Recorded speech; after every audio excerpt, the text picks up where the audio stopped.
புண்ணிய பூமியான நம் இந்தியாவில் பல மகான்கள் வாழ்ந்துள்ளார்கள். அவர்கள் இருளில் நமக்கு சரியான பாதையை காட்டும் ஒளி விளக்குகளை போன்றவர்.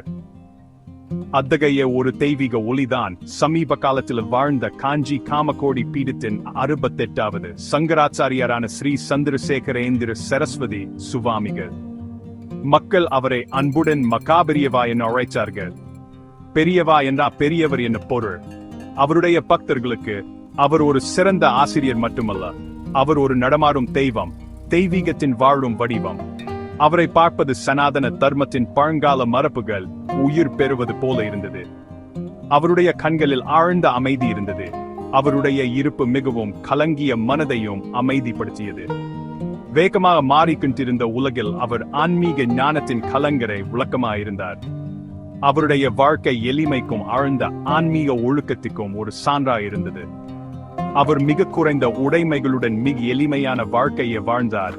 ஆனாலும் அவர் இந்தியாவின் மிக முக்கியமான ஆன்மீக நிறுவனங்களில் ஒன்றின் தலைவராக இருந்தார். அவருடைய பெருமை ஒரு பெரிய சிம்மாசனத்தில் இருந்தோ அல்லது ஒரு அரண்மனையில் இருந்தோ வரவில்லை. அது இறைவுடனான அவருடைய ஆழ்ந்த தொடர்பில் இருந்தோம். அனைத்து உயிரினங்கள் மீதும் அவர் கொண்டிருந்த எல்லையற்ற கருணை இருந்து வந்தது. ஏழை கிராமவாசிகள் முதல் சக்தி வாய்ந்த தலைவர்கள் வரை அனைத்து தரப்பு மக்களும் அவரை ஒருமுறை தரிசிக்க நீண்ட தூரம் பயணம் செய்வாங்க. அவருடைய ஆசீர்வாதம் தங்கள் பிரச்சினைகளை தீர்த்து ஒரு சிறந்த வாழ்க்கைக்கு வழிகாட்டும் என அவர்கள் நம்பினார்கள். அவர் ஒரு உண்மையான ஜகத்குரு, உலகுக்கே ஒரு ஆசிரியர். மகாபெரியவாவின் ஆன்மீக சக்தியை அவருக்கு அருகில வந்த அனைவரும் உணர்ந்தார்கள். அவர் அதை பற்றி பேசல, அது மக்கள் அனுபவித்த ஒன்று. அவர் முன்னிலையில் அமர்ந்திருப்பது ஒரு வார்த்தை கூட பேசப்படாமல் ஒரு ஆழ்ந்த தியானம் போல உறப்பட்டது. அவரிடம் வந்தவர்களின் சொல்லப்படாத கவலைகளை புரிந்து கொள்ளும் தனித்துவமான திறமை அவரிடம் இருந்தது. அவளின் இதயங்களே உள்ள வேதனையையும் குழப்பத்தையும் அவரால் பார்க்க முடிந்தது. மேலும் அமைதியான ஆறுதலை வழங்க முடிந்தது. அவருடைய வாழ்க்கை ஒரு நீண்ட பிரார்த்தனை, மனிதகுலத்தின் நலனுக்காக ஒரு தொடர்ச்சியான பக்தி செயல். உண்மையான ஆன்மீகம் சிக்கலான சடங்குகள் பற்றியது அல்ல, மாறாக கருணை, உண்மை மற்றும் பக்தி நிறைந்த வாழ்க்கை வாழ்வது பற்றியது என்று அவர் அனைவருக்கும் நினைவுபடுத்தினார். ஏறக்குறைய ஒரு நூற்றாண்டு காலம் மகாபெரியவா என்ற ஆன்மாக்களுக்கு வழிகாட்டினார். அவர் பழங்காலத்துக்கும் நவீன உலகத்துக்கும் இடையே ஒரு பாலமாக இருந்தார். காலமற்ற ஞானத்தை சாதாரண மனிதனுக்கு பொருத்தமானதா மாற்றினார். அவர் வேதங்களை வெறும் போதிக்கவில்லை, அவர் தனது வாழ்க்கையின் ஒவ்வொரு கணமும் அவற்றை வாழ்ந்தார். அவருடைய ஒவ்வொரு செயலும் ஒரு போதனை, அவருடைய ஒவ்வொரு வார்த்தையும் ஒரு மந்திரம். இந்த கலியுகத்தின் சிக்கலான காலத்திலும் ஆன்மீக தூய்மையுடன் வாழ முடியும் என்பதை அவர் காட்டினார். அவருடைய மரபு அவர் ஊக்கமளித்த புத்தகங்களிலோ அல்லது அவர் தலைமையேற்ற நிறுவனத்திலோ மட்டுமல்ல, அவருடைய அருளாலும் எல்லையற்ற அன்பினாலும் வாழ்க்கையை மாற்றியமைத்த மில்லியன் கணக்கான இதயங்களிலும் உள்ளது. அவர் இந்தியாவின் ஒரு உண்மையான ஆன்மீக புதையலாயிருந்தார், இன்னும் இருக்கிறார். மகாபெரியவா மடத்திலேயே முடங்கி கிடக்கவில்லை. ஒரு ஆன்மீக தலைவர் மக்களை நாடி செல்ல வேண்டும் என்று அவர் நம்பினார். எனவே பல ஆண்டுகளா அவர் இந்தியாவின் நீல அகலங்களுக்கு கால்நடையாகவே பயணம் செய்தார். இது ஒரு உடல் ரீதியான பயணம் மட்டுமல்ல, இது ஒரு ஆழ்ந்த ஆன்மீக யாத்திரையாகும். அவர் 90 கிராமங்கள், பரபரப்பான நகரங்கள் மற்றும் அமைதியான காடுகள் வழியா நடந்து தர்மத்தின் செய்தியை நாட்டின் ஒவ்வொரு மூலைக்கும் கொண்டு சென்றார். சாதாரண மக்களை அவர்களின் சொந்த வீடுகளில் சந்தித்து அவர்களின் வாழ்க்கையை புரிந்து கொள்ள அவர் விரும்பினார். அவருடைய பயணங்கள் நாட்டை ஆன்மீக ரீதியாக ஒன்றிணைக்கும் ஒரு வழியாகும். இந்தியாவை ஒன்றிணைக்கும் பகிரப்பட்ட கலாச்சார மற்றும் மத பாரம்பரியத்தை அனைவருக்கும் நினைவுபடுத்தியது. வேறு எவராலும் செய்ய முடியாத வகையில் அவர் மக்களுடன் இணைந்தார். இந்த பயணங்கள் 1000 ஆண்டுகளுக்கு முன்பு வாழ்ந்த ஆதிசங்கரின் பயணங்களைப் போலவே இருந்தன. ஆதிசங்கரம் சனாதன தர்மம் சவால்களை எதிர்த்த போது அதை மீட்டெடுக்க இந்தியா முழுவதும் நடந்தார். அதே போல மகாபெரியவாவும் நவீன வாழ்க்கை புதிய சவால்களை உருவாக்குவதை கண்டார். மக்கள் தங்கள் மரபுகளில் இருந்து விலகி நாத்திகம் அல்லது பொருள்முதல்வாத வாழ்க்கை முறைகளை நோக்கி ஈர்க்கப்பட்டனர்.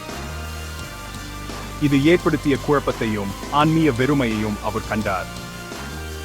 தனது பயணங்கள் மூலம் அவர் மெதுவாக மக்களை அவர்களின் பெயர்களுக்கு திரும்ப வழிநடத்தினார். அவர் யாரையும் கட்டாயப்படுத்தவில்லை. தங்கள் சொந்த மரபுகளில் இருக்கும் ஆழ்ந்த ஞானத்தையும் அழகையும் அவர் வெறுமனே நினைவுபடுத்தினார். அவர்களின் வாழ்க்கையில் அர்த்தத்தையும் அமைதியையும் கண்டறிய அவர்களுக்கு உதவினார்.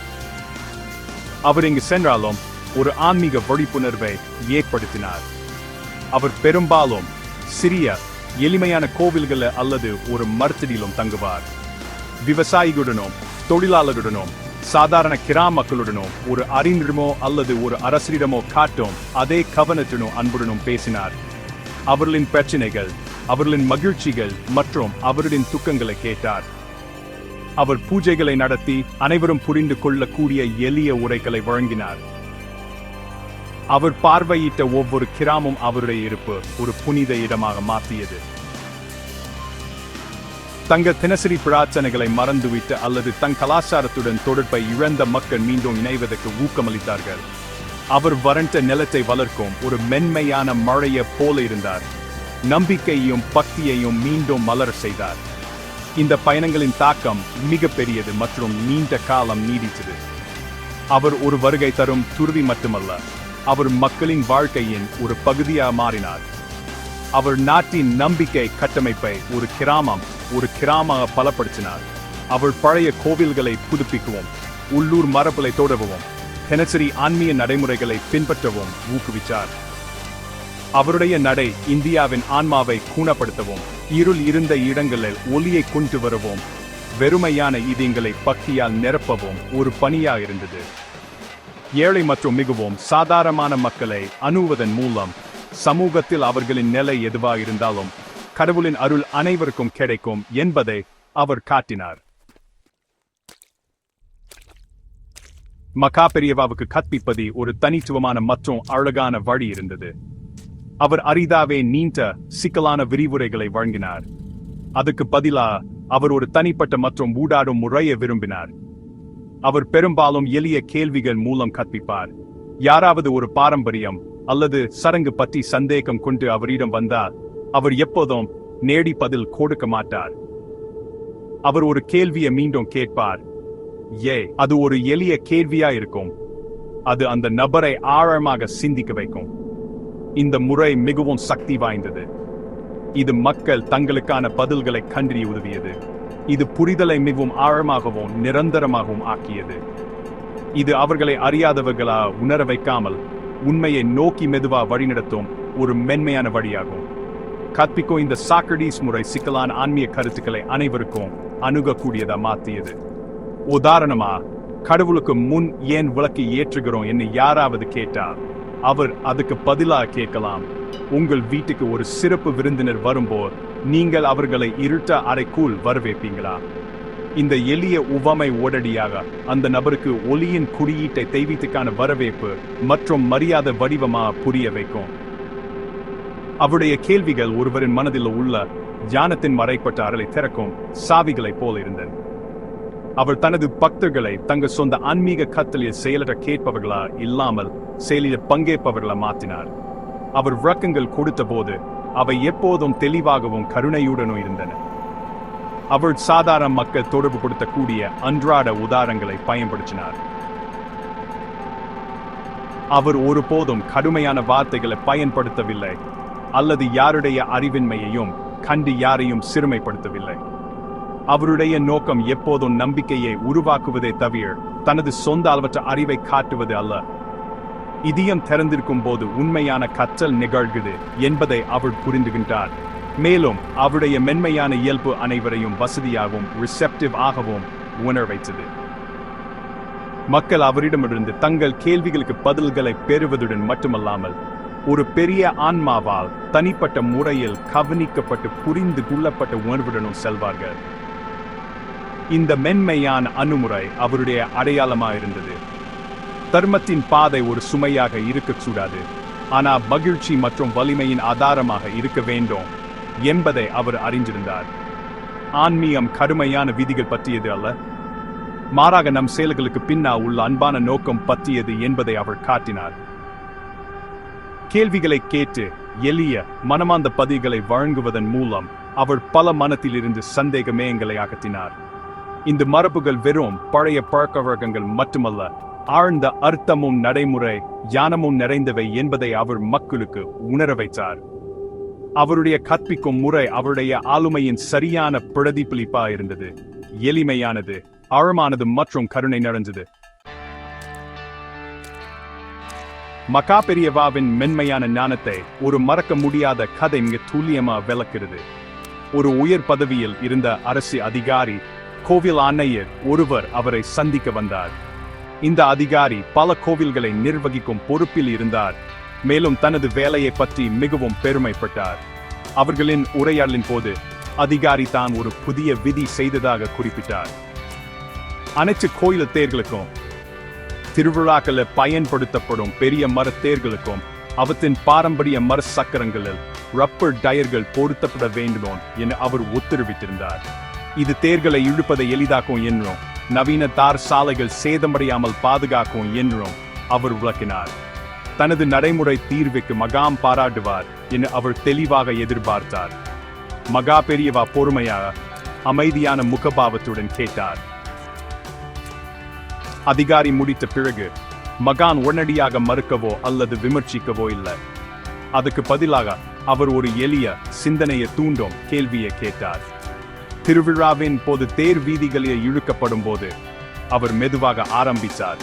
பெரிய மர சக்கரங்கள் கடந்து செல்லும் போது தரையில் இருந்து எழும் பொழுதுக்கு என்ன நடக்கும்? இந்த கேள்வியா அதிகாரி சற்று குழப்பமடைந்தார். புழுதி இயற்கையாவே காத்துல பறந்து ஊர்வலத்தை பார்க்கும், மக்கள் மீது படியும் என்று அவர் பதிலளித்தார். மகா என்ன சொல்ல வருகிறார் என்பதை அவர் இன்னும் புரிந்து கொள்ளவில்லை. மகாம் பின்னர் மற்றொரு மென்மையான கேள்வியை கேட்டார். அந்த பொழுதியை மக்கள் என்னவா கருதுகிறார்கள்? அதிகாரியின் முகத்தில் ஒரு புரிதல் தோன்ற ஆரம்பித்தது. அவருக்கு பதில் தெரியும். கோயில தேரின் பாதையில் இருந்து வரும் பொழுதிய பக்தர்கள் புனிதமாக கருதினர். அவர்கள் அதை மகிழ்ச்சியுடன் தங்கள் மீது வர அனுமதிப்பார்கள், மேலும் அதை சேகரிப்பார்கள். அது இறைவனிடமிருந்து கிடைத்த புனிதமான பிரசாதம் என்று நம்புவார்கள். இது ஆழமாக வேரூன்னிய ஒரு பாரம்பரியம், அவர்களின் நம்பிக்கை மற்றும் பக்தியின் ஒரு அழகான வெளிப்பாடு. இது திருவிழாவின் ஆன்மீக அனுபவத்தின் ஒரு பகுதியாகும். இது தெய்வத்தையும் தேரையும் பக்தனையும் ஒரு மிகவும் மன்னான தொற்றுணரக்கூடிய வகையில் இணைத்தது. அந்த எளிய பரிமாற்றத்தின் மூலம் அதிகாரி தனது தவறை புரிந்துட்டார். நவீனமாகவும் திறமையாகவும் இருக்க வேண்டும் என தனது முயற்சியில் அவர் நம்பிக்கையின் ஒரு ஆழமான அம்சத்தை கவனிக்காமல் விட்டுவிட்டதை அவர் கண்டார். ரப்பர் டயர்கள் அந்த புனிதமான பொழுதியை எழுப்பாது. அவருடைய விதி நல்ல நோக்கங்களுடன் பிறந்திருந்தாலும் பக்தர்களின் ஒரு பொக்கிஷமான ஆன்மீக அனுபவத்தை பறிச்சிருக்கும். மகானின் ஆழ்ந்த நுண்ணறிவால் பணிந்த அதிகாரி உடனடியாக அந்த உத்தரவை திரும்ப பெறுவதாக உறுதியளித்தார். மகா பெரியவா ஒரு வார்த்தை சூட கண்டிக்காமல் அவருக்கு ஒரு மதிப்புமிக்க பாடத்தை கற்பிச்சிருந்தார். கோவில்களின் உண்மையான நிர்வாகத்துக்கு திறமை மட்டுமல்ல, மக்களின் நம்பிக்கையை பற்றிய ஆழமான புரிதலும் மரியாதையும் தேவை என்பதை அவர் காட்டினார். இதுவே அவரை ஒரு உண்மையான ஜகக்குருவா மாற்றிய மெய்யான ஆழ்ந்த ஜானமாகும்.